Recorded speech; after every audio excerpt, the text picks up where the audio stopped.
Can everyone hear me? Yes, good. Hi, Corinne.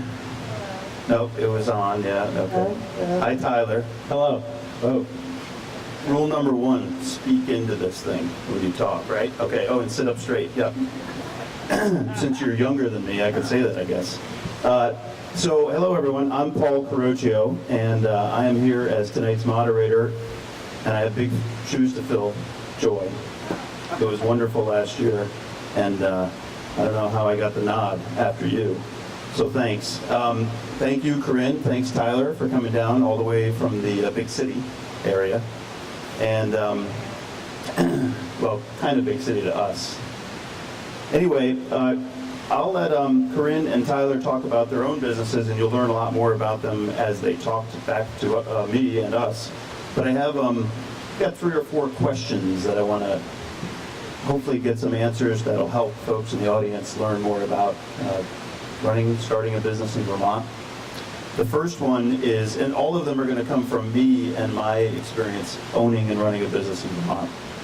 I have a family business that's been in business for 35 years, and it's evolved into the second generation, which is me, and you know how that goes.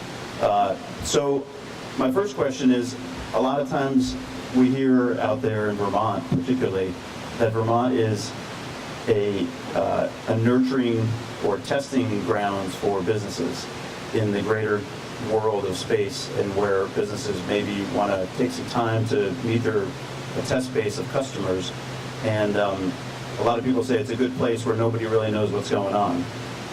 The other folks that I hear that's more negative is that it's too small and nobody knows what's going on.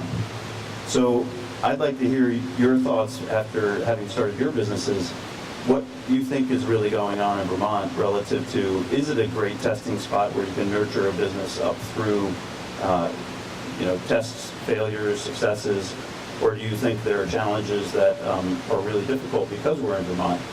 And I'll start with Corinne. Hi, everybody. That was a loaded question to kick off with.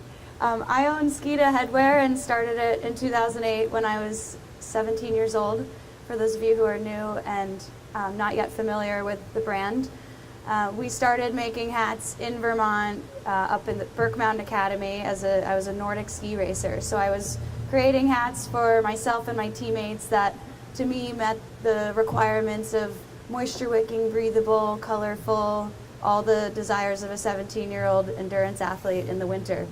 And I guess to bring it back to Paul's discussion point, Vermont was the kind of hotbed for where we started, and even an even tighter subset of Vermont is the ski community, and that was one that we kicked off in and just had a really great positive response, and that just snowballed into the rest of the outdoor community here. And I think one of the best things about Vermonters is that we have an amazing network beyond the state, and so I attribute a lot of our growth from word of mouth and people sharing their hats outside of Vermont to their friends. And today we look at our customer base, I think we have to look at it in 2 scales of, we have our Vermont following and they understand and appreciate the value of a made in Vermont product, and then we have people outside of Vermont that love the nostalgia of a Vermont brand, and that carries strong throughout, all the way out to Alaska even.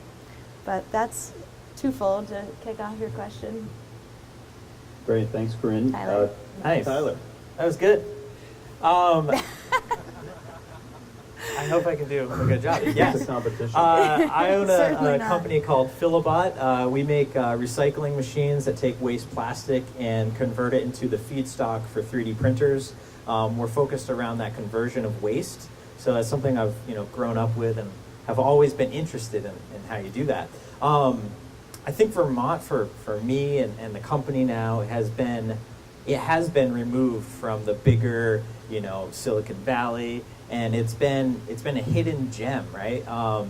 We have a warehouse that's kind of off the beaten path. It's kind of hidden, and we don't have a big sign on our warehouse, and we kind of like it that way.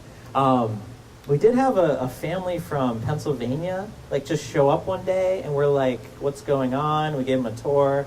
But the main thing is like, you can really focus on your ideas here. And I think that's, it's been a good thing for me because I have so many ideas. Like, you know, I could start a business going, you know, headed home. I'll start another one. But it's been great. You know, it's, there's so many resources here. Like friends and neighbors, the knowledge base that we have has been amazing.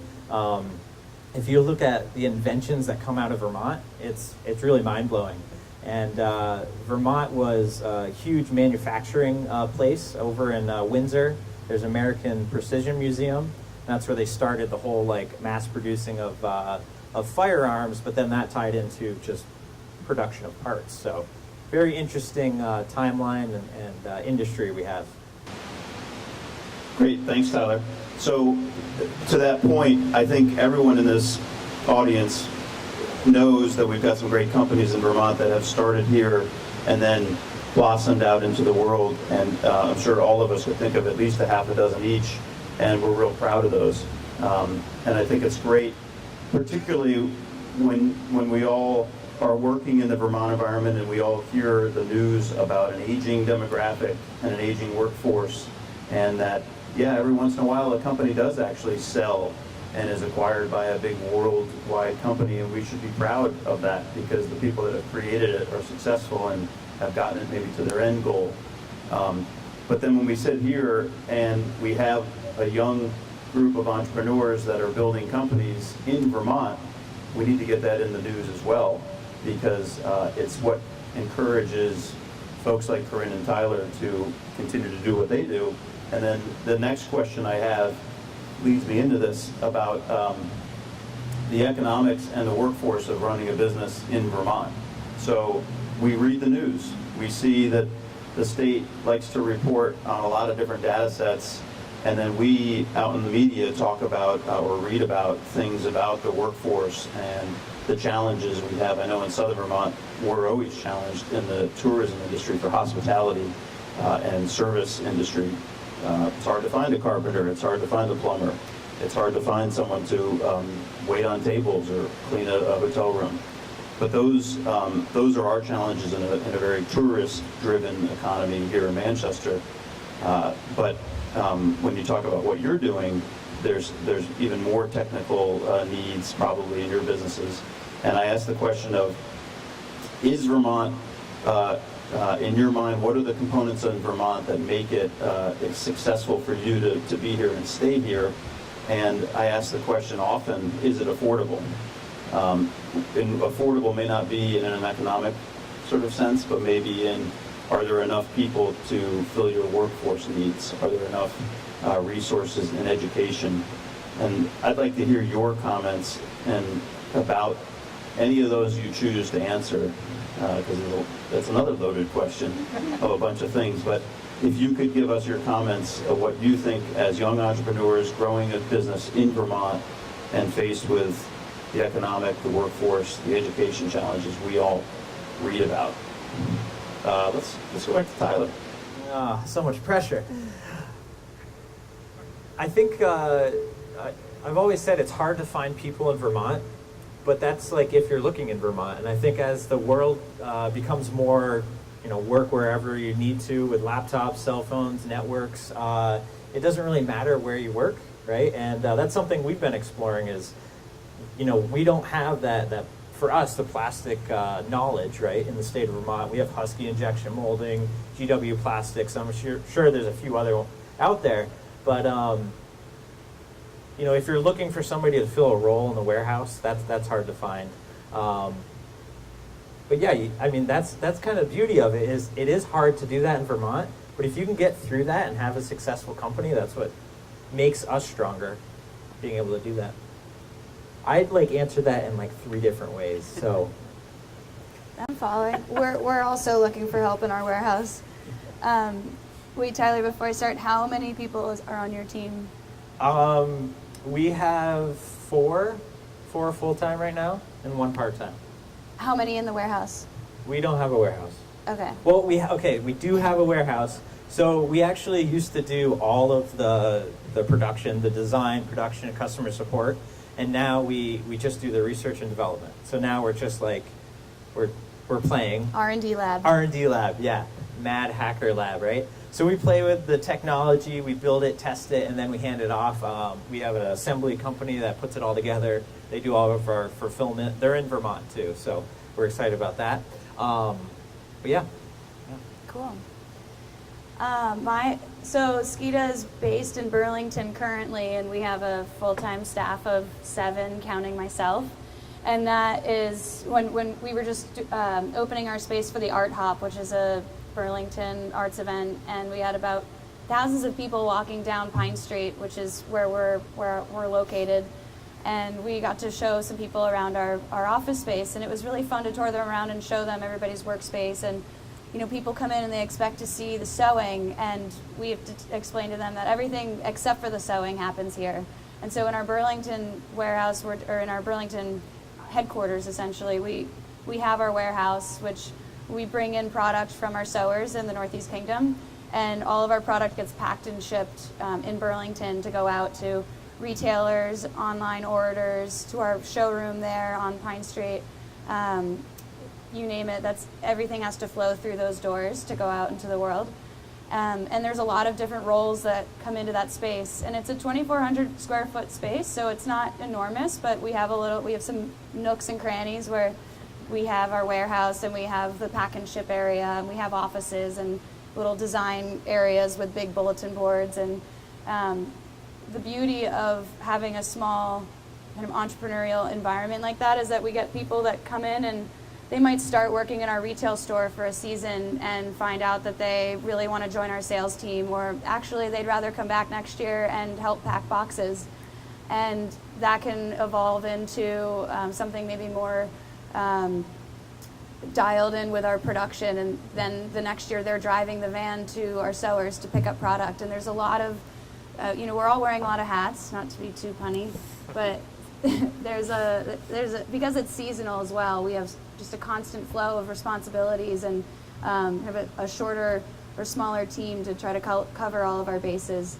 So in our space, it's a dynamic work environment, and having people, it takes a certain type of work style to be okay with that and to thrive in that environment. So it's definitely a difficult hiring process. It's not just someone who walks in the door, that's the right fit. It's got to be the right fit, and it changes every year to year because we bring on between 2 and 6 seasonal roles depending on how the year is going and what jobs and responsibilities we have available. So there's that hiring and workforce in Burlington, and then we work with contract sewers in the Northeast Kingdom to sew all of our products. And we've really worked hard over the last couple of years to get it to a point where those sewers are always stitching throughout the year. And that way, we're not driving into fall like, oh my God, we need thousands of pieces. They're sewing through April, May, June, July to build our inventory for essentially a 4-month selling period. And so we've been really lucky to have this network that we've been working with for about 8 years now. And because they're contractors, they're responsible for the hiring and building their workforce. But it's been an amazing experience seeing them grow while we're also growing. And that didn't really. No, that was cool. There weren't actually. a lot of complaints there. I didn't know about the sewers in the Northeast Kingdom. That's pretty nifty. Isn't that pretty nifty? Yeah, see? Pretty cool. And that's like a supply chain thing. We got our own little thing going in Vermont, and your company, supply chain, Northeast Kingdom, Burlington. I do want to say one more thing about it. The people will often reach out and say, well, how did you find your sewers, and how did you, where can I need somebody to build X number of products for me. And it's really hard to relate to the angle that they're coming into, because the way we found our sewers was so unusual. And while I was at Burke Mountain Academy, the head of maintenance on the grounds, his wife was a sewer, and we were stitching hats on the campus, and needed help sewing more. And we had made him a hat, and he showed it to his wife, and she wanted to sew. And so we worked with her for a little bit, and it got a little bit too crazy for her. So she turned us over to her friend who had previously worked on a factory floor in Newport when they used to have the Louis Garneau factory. And so one thing leads to another, and that is very classic Vermont, in my opinion, of you talk to your neighbor about what you need, and they know somebody, and they know somebody, and before you know it, you have a whole army of sewers behind you. But that's a little tidbit for the Vermont. No, that's cool. aspect. That's, the network thing, I think we take it for granted in Vermont, that it's the small part of Vermont, the four borders. We have, everybody knows everybody pretty much. Or at least if you don't know the next person, somebody you know does. And that's a way a lot of businesses seem to grow. And when you throw in the internet and social media as communication tools, it sort of just goes crazy quick, as opposed to picking up the phone or sending a message. I've got two more questions. Mark, what do we have for time? Sure. Keep going? Yeah. Okay, good. I'll cut you off, don't worry. All right, cut me off. You don't want me to cut me off. Yeah. So I know in my life, one of the biggest pieces of advice came from my father, actually, who said, you need to find yourself a mentor, and it's not me. And that was business advice. And if your mentor isn't working out, or they don't think it's working out for them, you need to find another one. And sometimes you need to find one or more than one, because sometimes there's a generational gap. So I want to ask you, one, do you have a mentor, or more than one? And are you willing to reveal who it is and what they've done for you? And it may not be a formal person, right? It could, or that you said, oh, that's my mentor, but somebody out there that maybe made a difference in your business and your career so far, that you would look back to or think about. I mean, I think of those people every day, and what would they think, or what would they what would that person do in this situation, right? It's kind of that person on your shoulder. So I'd love to hear what your thoughts are on who that person is, if you're willing to reveal them, or just tell us some thoughts or experiences. So who wants to go? I'll go first. I think I have a lot of mentors in different areas. So I have a few business mentors. I won't reveal their names because they at some point might not be my mentors. Still a friend, but no, I think I fluctuate, because some people are really good at the business side. I have engineering mentors who I'll go to, and one of them, I'll help sugar his land, and then I'll sit down and talk to him about some design of a gear or shaft, and figure that out that way. So it's almost like, I don't get too close to mentors because I want to keep them friends, and I think what I'm afraid of is always burning out my mentor and just getting all I can from him and then moving on. I don't want to do that, so I just keep them as friends, and I think that's the best way to do it. So yeah, I have a lot.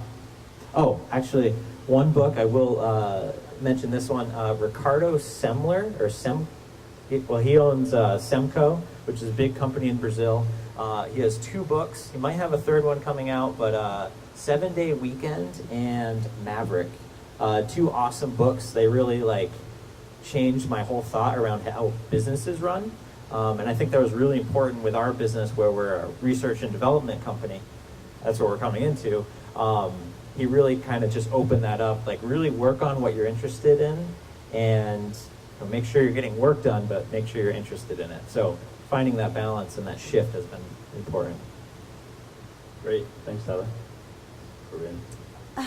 I would second with you, and my strategy has just been to find people in the areas that you need help with, and sometimes, God, there's definitely not one resounding person, but over the last 10 years, an undescribable amount of people have been involved and helped me and guided me, whether they knew it or not. And I think with mentors, you always have to take the advice you get with a grain of salt, and sometimes it works for you and sometimes it doesn't, and having the ability or insight to discern what is helpful for you and what's not is probably the most important thing about dealing with a mentor and having a mentor. And because my business is so multifaceted, like Tyler, there isn't just one person that, holds all the answers for me. And a lot of times I find myself reaching new obstacles or challenges that I don't know the answer to. Maybe the people I've currently been in touch with don't know the answer to, and it forces you to look onward and find someone that might hold the info that you're looking for. And I love that aspect. I think that always excites me when I get to a point where, maybe I remember negotiating our commercial lease a couple years ago for the space we're in now, and I didn't know the first thing about it and hadn't ever faced this before. So I started talking or asking, my parents, hey, do you know anyone that does commercial leases? Or maybe the lawyers know someone that's a good person to talk to, or attorney's office, and they point you into the right direction. And you, like Tyler said, I think getting a chance to sit down with that person and know that you jive, or that you're on the same wavelength, really helps. And that always excites me, of meeting someone new and describing the situation I'm in and seeing if they can help, and if not, maybe they can open a door to the next available helper. But I wouldn't be where I am today if I was in a closet working by myself by any means. Do you have a real oddball, like, mentor story where you got the biggest piece of advice in the most awkward situation, like, that just sticks in your head?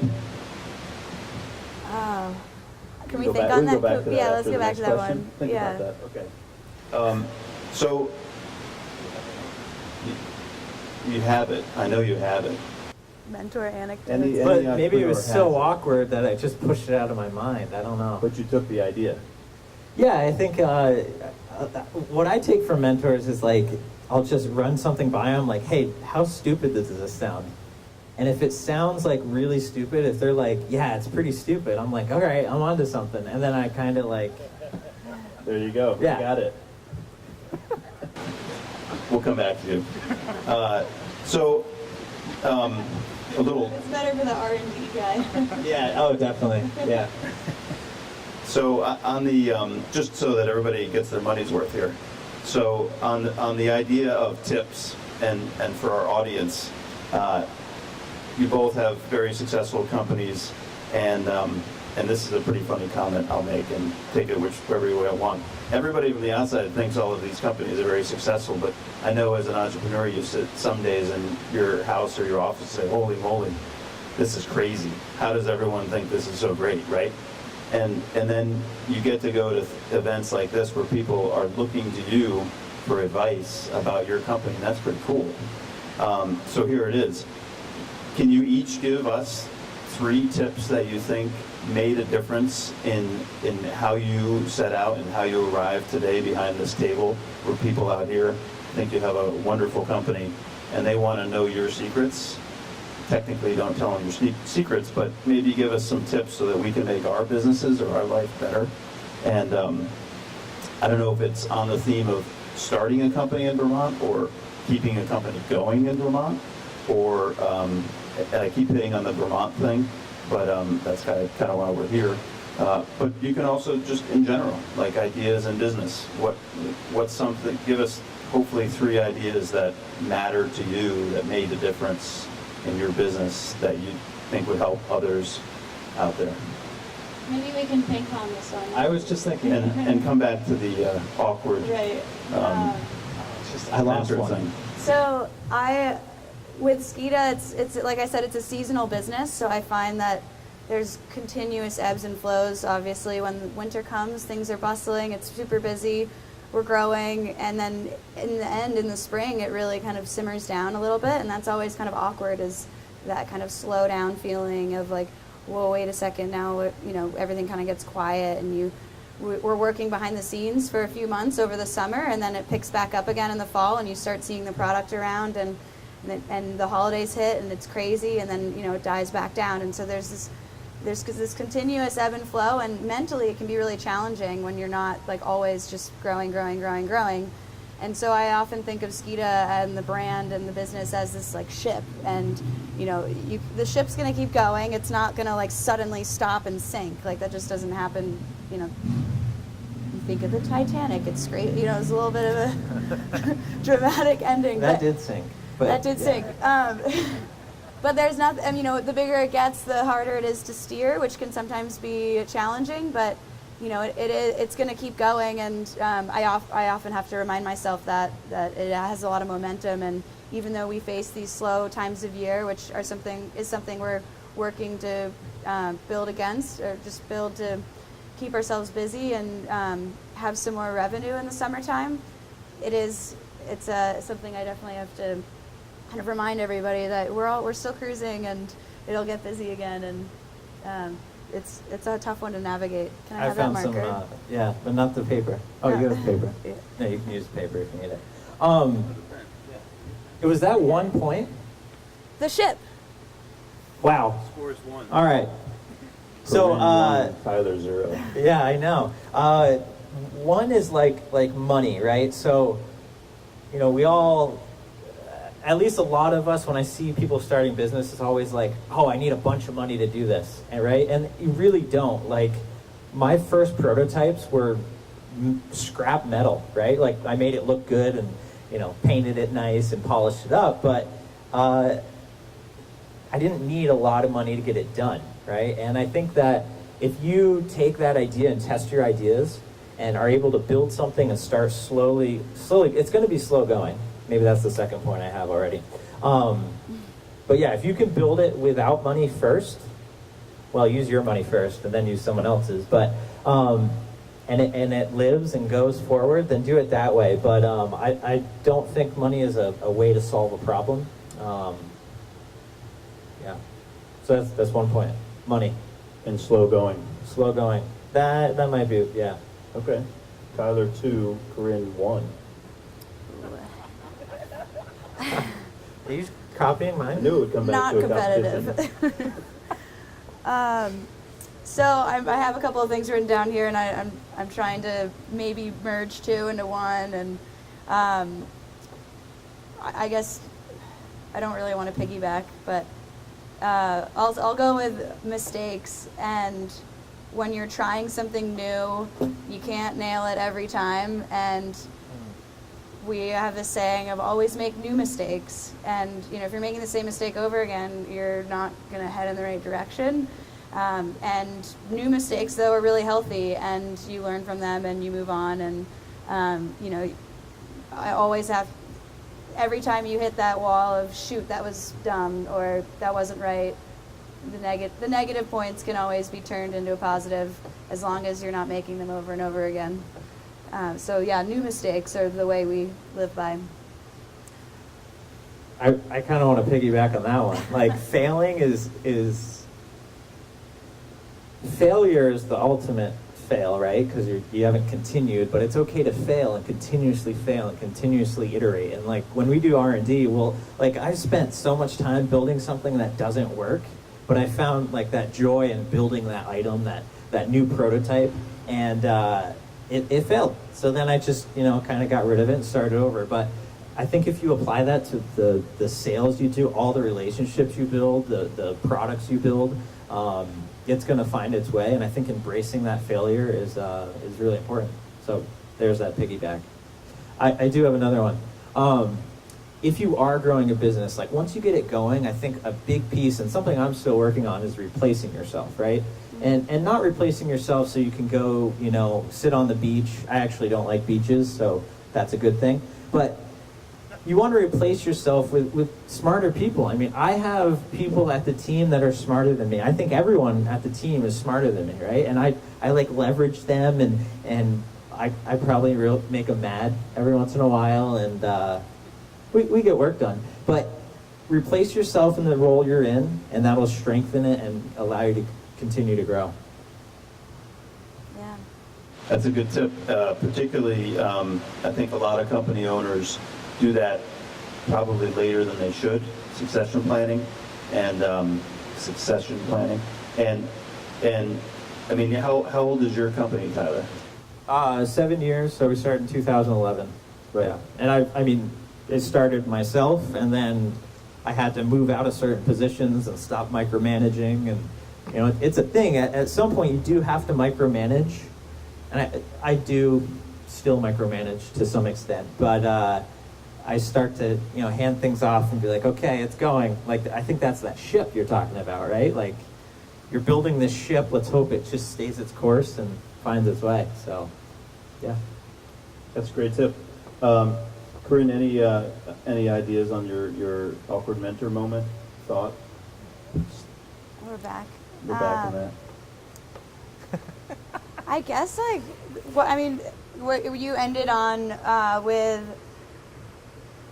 surrounding yourself by people who know more than you, and I remember, this is not awkward, but maybe I can make it awkward at the end. Can we make it like the best, like, mentor? Yeah, best. How about just the biggest The best highlight? is good. Good idea. Awkward's a weird word. It could be awkward God. if yours is awkward. I don't have a coherent line or answer for this one. I have one. Yeah, go.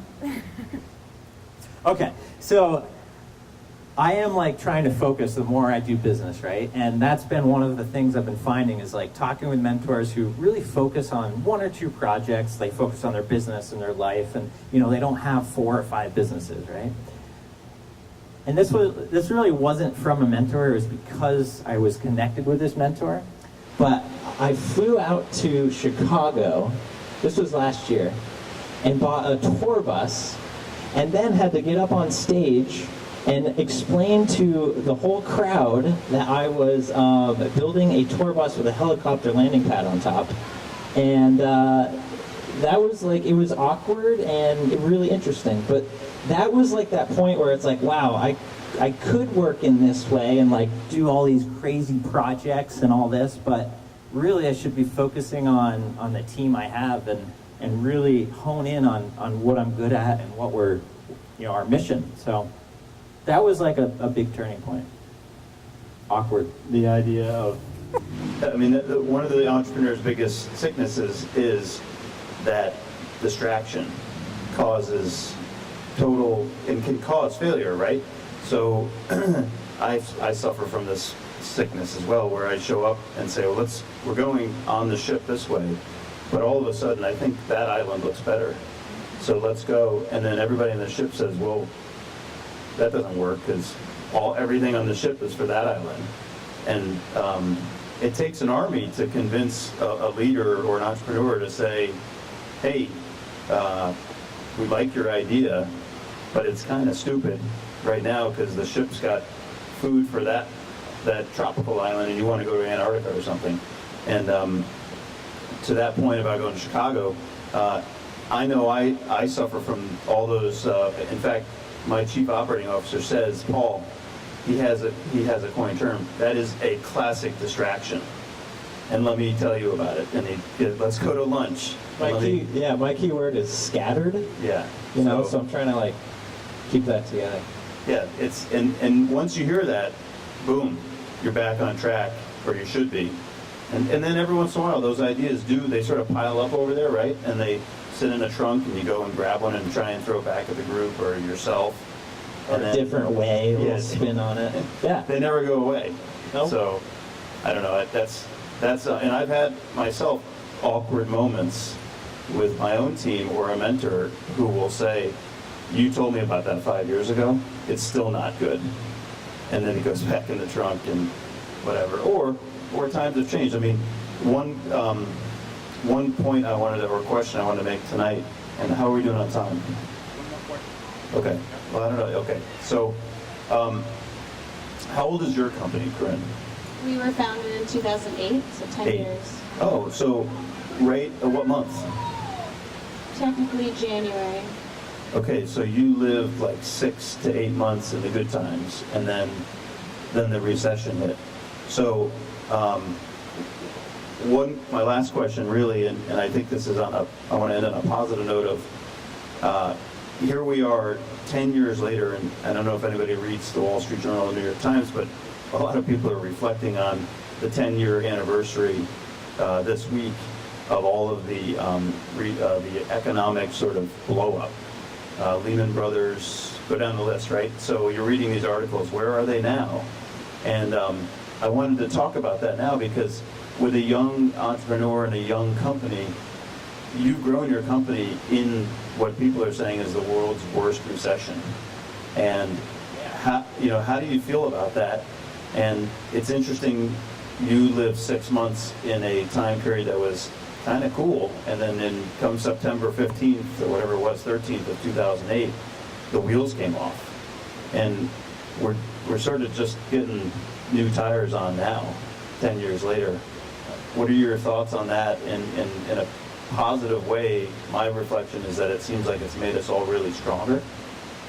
Just like curious to know what your thoughts are being young and growing a company in the last 10 years. Why are you looking at me? I don't. I'll start. I guess since I started in 2008, it's pretty fitting. When I started, I didn't know what entrepreneurship meant. I didn't know what that word was. I was a teenager making hats, and you break it down, and it's then slowly, I went to college and learned about a balance sheet and learned how to look at a company over 5 years. And at that point, it's 2009, 2010, and I guess just what we were talking about with the kind of organic growth, having a company grow organically, finding your staff organically, making a product that it either catches or it doesn't, and that really brings you to a better place of trusting your gut and going with it. And I thrive off going against the grain, and I joke, maybe my mentor joke is like being a salmon. And I remember sitting down with a mentor when I was in college, I think my freshman year, and he's had some experience in apparel and accessories, and he's looking at my hats, and he's like, well, I just don't know how you're going to be able to grow as much as you want to grow without finding other opportunities for manufacturing. And I thought that in the back of my head and was kind of like, I'm not gonna change that. It was a challenge. It was like, okay, I'm gonna see how long I could, or how big I could take this while keeping the sewing here, keeping the stitching here. And that just kind of, it goes against the grain, and it goes against the assumption that, okay, this is a bad economy, a bad time to grow, and you have to fight a little harder, and there's a lot of resilience and tenacity that goes along with keeping the salmon going upstream. But yeah, it's getting better now that we're out of that, or I don't really have a good perception of the way it was beforehand. I was 15, I was in high school, and so this is it. Yeah, I think that's like you mentioned how it like battle hardened you, or how it like made that stronger. And I think that manufacturing is coming back. I think that supply chain you built, I'd love to know more about it. That is so cool. And that was kind of the core of our technology, not our technology, but what we were building off of was people could have these 3D printers in their homes making objects, right? So it was really this, speaking to the question of the stock market, I don't really know if we've had that effect. Or if we've seen it or felt it. I hope we don't in the next crash. Hope we don't feel it. We'll see how that goes. Yeah. When is the next crash? Oh. Okay. I thought we were ending on a positive note. No, I know. So, right, Tyler? Bitcoin? Blockchain? Blockchain. I heard it out there. That did crash. So, Corinne the salmon, that's a great analogy. I like that a lot. I'm going to use that. I don't like salmon much, but I think it's a good one, the swimming upstream thing. And the boat, I think you win on the points. Definitely. Yeah, the awkward mentor or the analogies or whatever those became, the best. So, thank you both. I know Mark has some Q&A. Do you want me to do the Q&A? I'll control the microphone. Yeah, you got to walk the mic right. Okay, so if you don't mind, we've probably got about 15 minutes for some Q&A with the audience, asking hopefully both of you questions, no questions to me, and then we'll get together afterwards for the shameless plugs, and then Mark had mentioned some networking and beers or something at the Reluctant Panther. So Hang out here for a little while. Then. until it's dark, right? So thank you. That was fun. Thanks, Tyler. Yeah. And Mark, here's the microphone. Thanks, folks. Don't drop the mic. Question? That was cool, thank you. Yeah, it's fun. It's a lot of heavy topic. Gotta get my mind spinning. I know. I was like looking at it. Both of you, thank you very much. That was great. Have either of you ever, are you familiar with B Labs and B Corps? Have you guys ever looked at that? That's the employee ownership? No, that's an ESOP. Okay. It's totally different. But a B Lab is a beneficial corp. It's the B Labs is on Philadelphia, and but it's a certification that you're basically doing social good and having a social mission. I'm really thinking of it more for the hat than the fiber stuff. But have you ever looked at that? I was just curious. Yeah, we actually, that came up in, in the springtime. We try to do like a team retreat type of thing. We reflect on the year, and we kind of set some big goals for ourselves going into the next year. And one of the things we talked about in the last year or two has been the B Corp setup or the certification and what that entails. And just recently we ran through kind of our first diagnosis, essentially, of where you land on the spectrum of being able to be certified. And they rank you with like a percentage of how you'd fare or compare against other businesses that are your size, and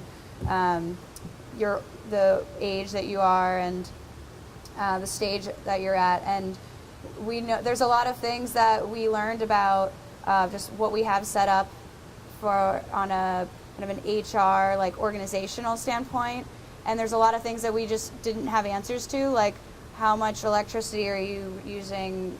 We're like, well, we can ask our landlord what our electric bill is. But it gets into the nitty gritty, and which is great, because now all of a sudden we're asking ourselves these questions of, well, what is our recycling program in the office, and are all of our benefits outlined in a handbook, and what are having flashes of all the things we've been talking about. But it's an amazing platform to start thinking about all the aspects that the company or whoever's behind I don't know who organizes or kind of created the B Corporation model, but it's a great way to have businesses start thinking about all these aspects that maybe you wouldn't ordinarily think about. And we're excited to start tackling that. Do you know about it? I guess this is... I haven't. I've heard of it. I think Yeah. King Arthur Flower, is on The it. Alchemist as well. A lot of Cabot. A lot of Green Mountain Power. Okay. I was going to say a lot of like produce agricultural companies, which makes sense because they're so connected to their supply chain, I think. And typically more of the manufacturing process happens under their roof. So that's something, a lot of the questions that we face too are about, our fabric suppliers. So we're like, oh my gosh, we have so many questions. And it's a good way to start looking critically about who we're working with and what we're doing. Thank you for speaking to that. I'm just wondering about being young and being a business owner, and how being millennials entering, basically being the next baby boomers, how you face challenges from that and how you use that to your advantage. Thank you. I love that question. I think keep knocking on the door. If someone laughs at you, or if you think somebody isn't giving you that respect, well, one, you shouldn't be working with them, but keep pushing. I mean, if you have a good idea and it's moving forward, good ideas change the world, right? So if you have a good idea, you have to keep crusading for it and pushing for it. Don't let it hinder you. I think that's the biggest point. Yeah, and I think we have a lot of tools and skills that maybe we take for granted, or think I've become more aware of the kind of technological savviness that comes along with just growing up with having a computer in your household as a young person, and growing up with the internet. And it's not by any means what it is now when we were adolescents or figuring it out, but a lot of that comes intuitively. And so you have this kind of inherent set of skills that is unique to a lot of other generations, which I think is really fascinating. And it allows us to think really innately about sharing moments and sharing stories, which goes into marketing and branding. And it's really natural for us to, hey, this happened, I'm going to share a picture and talk about it. and then you send it out to the audience because you have this platform and means to do so, and then your story is out. And that 10 years ago or 20 years ago is a completely different chain of events and how to tell stories. So that comes really naturally, I think. I can't speak for you, but just growing up with that, the communication and information has really opened that door. And then I love when I come up to, so for example, I had recently, I import some products from Nepal. I've been working with some cashmere suppliers in Kathmandu over the last 4 or 5 years, this passion project. And it's been an amazing learning experience. And most recently, I guess in the last year, there was this mandate that to help Nepal after the earthquake, that all imported woolen knitted goods would be free of tariff. And so we use FedEx. They ship us this package of knitted goods, and there's a huge tariff bill, and they've already charged me, and I'm pissed. And so I have to start calling FedEx, and you get these like hotlines and the same person, and you have to really navigate this kind of old school network of corporations and who to talk to just voice your issue. And sometimes you go to the state and you pick up the phone, you call the state rep and you say, hey, I have this case.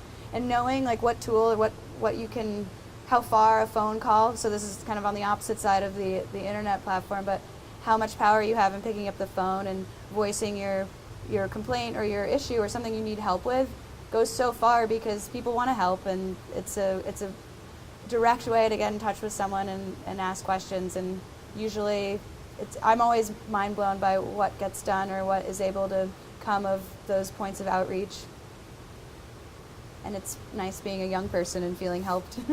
Oh, we're getting old. You know that, right? No, never. I'm glad we made the list. Yeah. How old are you? 25. Yeah. 27. Oh, right on the deadline. Yeah. Any others? Get a question. This is great, what you guys did.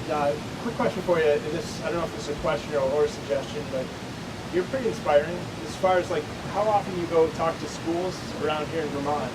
Because I think you went to Vermont Academy. My kids go to Strand Mountain School, competitors, frankly, but you know, if you went back to that school and talked to them about some of the entrepreneurial stuff you're doing, that's a great message, and you bring something to the table right there. You know what I mean? Like, you're keeping, because a lot of what happens is people talk about, everybody goes, you know, to school here, lives here in Vermont, and then we go to Boston, and then we come back. And that's kind of the pattern that happens. I think you've got something there that breaks that pattern. So, I don't know if that's a question or a comment. Thanks. Thank you. That's very flattering to hear. Thank you. We've spoken at like maker fairs and like smaller events, but not specifically to like students. Actually, my brothers have a running tab for how many times they have to explain the business to all their friends, and yeah. So technically, we have spoken, but yeah. I'm getting more familiar with some more public speaking opportunities, and so there's everything from next month I'm speaking at Senator Leahy's Women's Economic Opportunity Conference in Randolph, Vermont, and it was an amazing opportunity to be selected as the keynote for that. So that's like really probably the biggest thing I'll speak to. But this spring, I think in March, I had a request from an elementary school in, what's next to Peacham, here, the Barnett School, which is kind of south of St. Johnsbury and east of Peacham, and talked to a class. It was a range of ages between 4th and 6th grade, and I loved the experience because it's simple. It's like, hey guys, you know, who likes to ski? Do you guys wear hats? Cool. And you start there, and you talk. You know, you take a hat off, and you're like, look at the seams. This is how, you know, you break it down, and it's, at the end of the day, business isn't rocket science. It's, you know, if you know your basic math and you understand scalable concepts, it's pretty fun to break it down and keep it simple. And the elementary school experience was probably the first I've done, and something I left just like feeling so invigorated and really inspired, and just really happy that was, you know, I have also spoken to some college groups where you know, kids are literally on their phone, and they're thinking about the paper they have to go back to write, and I get that, and you leave kind of feeling like you didn't make as much of an impression. But to have 10-year-olds looking up at you, like they kind of follow along, is really, really cool. But I think, usually if an opportunity comes up and it's scheduling wise available, I usually try to jump on it, and hey, I'll drive down to Manchester, Vermont and see what it's all about. But it's good to hear that feedback. Thank you. Should do more. The tour. This is the first of our tour, actually. Oh, we're starting a tour. We'll take the tour bus. Yeah. Well, it was a side project. No, it's gone. Corinne, you talk a lot about the organic nature of your business and how it started was very natural, very organic, and very much the way I think a lot of Vermont businesses grow. It's sort of like, I have this idea, I've got some resources here, and have you, where are you now in terms of like looking beyond Vermont and growing your product beyond Vermont, growing it beyond perhaps the ski season, and taking it on that next level? And or is it something that you're looking at, sort of keeping it small, keeping it very Vermont? My approach to growth over the last few years has been working with the business has grown from our working capital. And so I look at our cash flow season to season to look at how much we have available to spend and what's going into payroll over X number of months where we're not selling. And, so that is kind of like, this is how much we can grow, this is how much we can spend on growth this year. And that has been a stepping stone. And granted, there are a lot of factors that have to go into that. So we have to have a cold winter, and we have to have those stars align for a really successful winter. But in terms of the seasonal growth, that comes into the capacity of our team and getting ourselves to the point where we can start thinking about summer products. And ultimately, you have to be building summer products in the time that we're selling.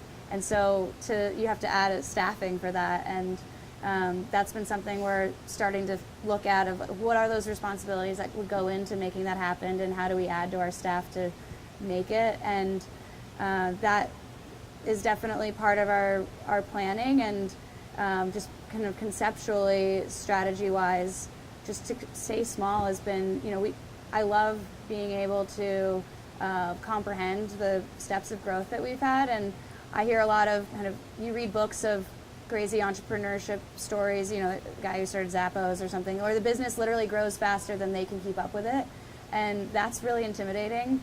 And there are times when I think I'm a little in over my head and trying to wrap my head around the stuff that is going on. And I love the idea. I love that I'm being pushed as a leader, and I want to be able to kind of stay on top of it. And my limit is kind of when I don't want to be submerged to the point where you let it grow and it's in somebody else's hands. And at some point maybe that's the right time, but I'm learning so much from what I'm doing now that we're trying to kind of grow within our means and keep it organic, which has been fun. Nice. It's a real deal.